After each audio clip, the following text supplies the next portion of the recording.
Vous avez décidé de faire un jardin de fines herbes cette année et vous êtes débutant, voici quelques trucs à essayer pour bien réussir votre projet. La taille, c'est vraiment ce qui est le plus important. On ne peut pas se permettre d'arracher des feuilles ici et là. Pour avoir du succès, il faut tailler à la bonne place et de la bonne façon. Par exemple, ici, on a du thym.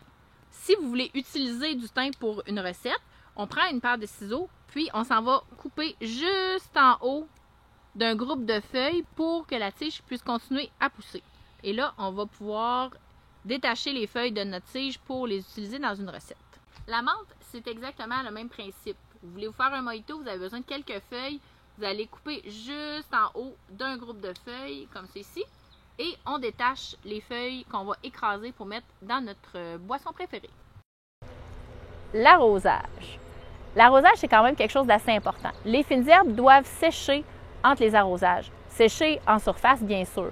Quand on arrose, il faut s'assurer que le dessus est sec et quand on le fait en profondeur. On s'assure d'arroser jusqu'à temps que ça coule par les trous.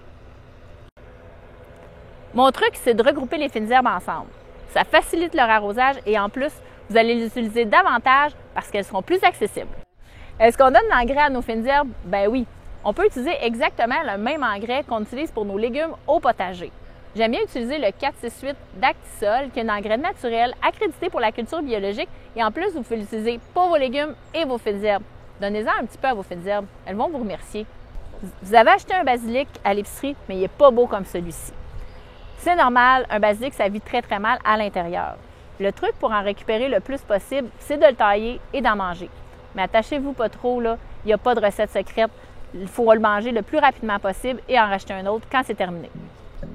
Mon top 3 des fines herbes que je vais cultiver cet été, le thym, le basilic parce que c'est un incontournable et le romarin qui est excellent pour les grillades sur le barbecue. Bon jardinage!